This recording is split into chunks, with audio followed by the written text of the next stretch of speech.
Welcome back to the channel. We're keeping it interesting for you. Yeah, the Sprinter won't shift. It's staying in like first or second gear, and we're stuck at like 30 miles an hour. So we are driving back to the nearest town, Santa Rosalia. It's getting dark again, and we'll see what's wrong with this thing. It's pretty frustrating because it was running so good, and now it just doesn't want to move. No warning lights are on. Yeah, no warning lights.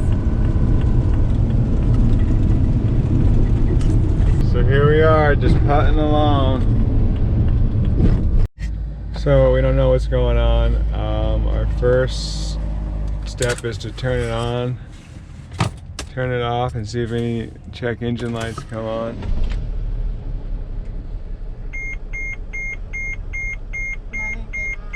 Nothing happened, so we don't know what's going on.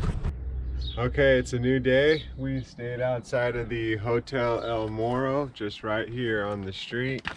The hotel owner said it was safe, and now we are diagnosing the van. We're not sure what's going on with it. We think it's stuck in limp mode, but it came out last night. So we're gonna do a test drive, and then we're gonna wake Keith up, and then we're gonna decide what to do. Yeah, but the limp mode, from what we've been researching, it says that if it goes into limp mode and it comes out of limp mode, it's like an intermittent issue. Yeah, we're not sure if it's maybe no gas, because it needs low sulfur diesel, and the diesel pumps aren't very well marked here. We can show you that next time we visit a gas station. None of the attendants know what we're talking about when we say ultra low or numero dos. Like, yeah, and nothing says anything. It's just like a black diesel thing. But on the bright side, guys, we got hella avocados. Aguacate. Okay, we're cruising now. We're about 40 miles an hour. The van is shifting gears now and running normally. Of course, it's a Sprinter and it does whatever it wants. So we're running better. I don't know what the limp mode was all about last night. We're gonna try to make the push. We know the Paz has Mercedes mechanics.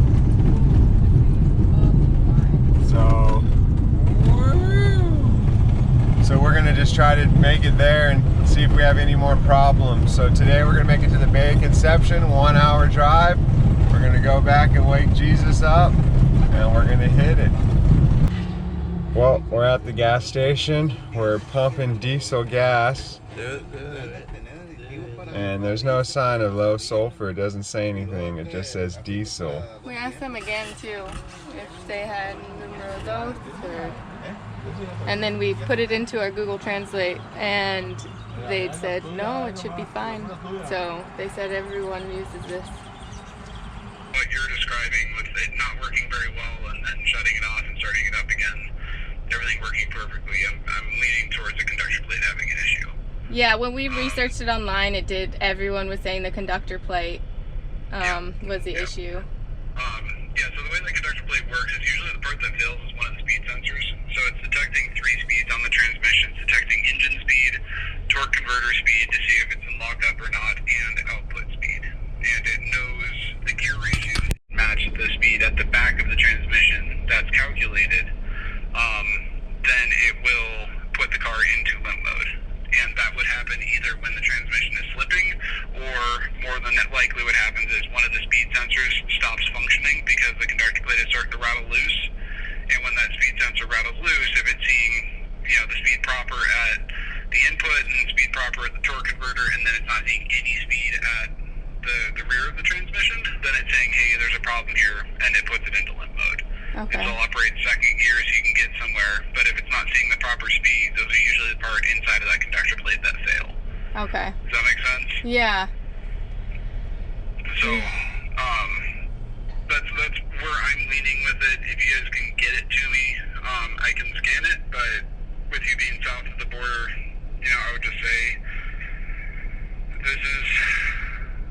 it's my best guess as to that's what's going on with it, and it's kind of a pain in the ass to put into the car. Yeah. So, alright? Okay, thank you so much, Ben. You're always so much help. My pleasure. All right, bye-bye. All right, so we just got off the phone with Ben over at Modern Specialists in Boulder, Colorado. And we always call him because he is so knowledgeable. He just right away rattles off what he thinks is going wrong. And every time we've taken it to him, it's exactly what's going wrong and he fixes it. So he said that it is going into limp mode and that we can, and that the conductor plate is probably failing, which is what we found online as well. So he said that we can keep driving it to a Mercedes mechanic and then try and get it fixed there because it's trying to tell us that it's gonna fail. So that's why it keeps going into limp mode. So we're gonna try and get to La Paz or to Los Cabos, and there's a Mercedes there. So hopefully they can fix it.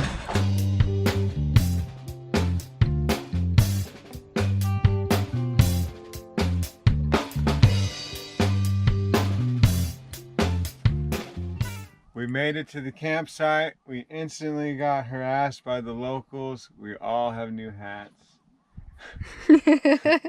And now we're gonna grab sombrero. Sombrero party. Now it's time to get the Aqua Marina party started. So we got the paddleboard and the kayak.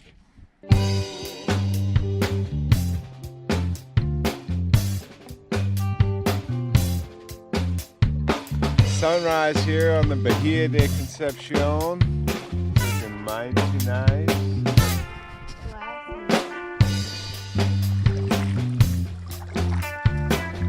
We got Keith on the sup.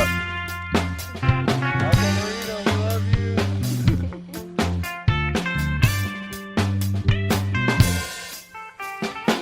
Sing the Sunday baker, bring me good news. Okay, we have left the beach, the Playa El Recuacion. We had a great time. We split ways with Keith. He went back to America and we're gonna continue down south. The beach was nice and relaxing. We got to paddle every morning on sunrise. We saw a few creatures, some dolphins. It was a really good time. We're really glad that the folks from Aqua Marina got us those paddles. Otherwise we would have just been sitting on the beach looking at it. So I would recommend getting some paddle boards or inflatable kayak if you're looking into coming down to Baja. It'll really up the experience. And now we are heading to Loretto.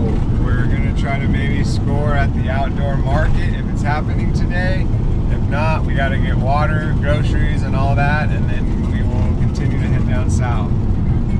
Yeah, so since we also met the Lost Box, and he had a reader for all the error codes and everything since no lights are coming on the dash. So he allowed us to use his reader, and we're waiting to get, yeah, those are the error codes that we got, and we're waiting to get service. He said he was going to send us whatever his phone had picked up for those error codes. So.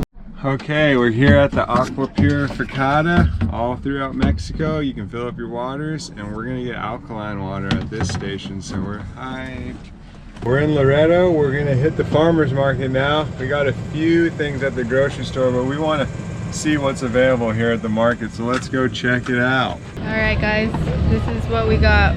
Some champignons, some nopales, 2 cauliflowers, jicama, papaya, ginger. Look at this ginger. We're now on our way to Rattlesnake Beach. They tried to get us to pay $200 each at the marina, which is way too expensive for some showers and some Wi-Fi, so we're just going to continue the journey. Well, we've only been in Mexico for a few weeks, and the kooks are already eating interesting vegetables. Nopales. Had it before, babe. And now we have a nice, tasty nopales salad. All right, guys, so we made it to Toto Santos, and it's a really cute little town.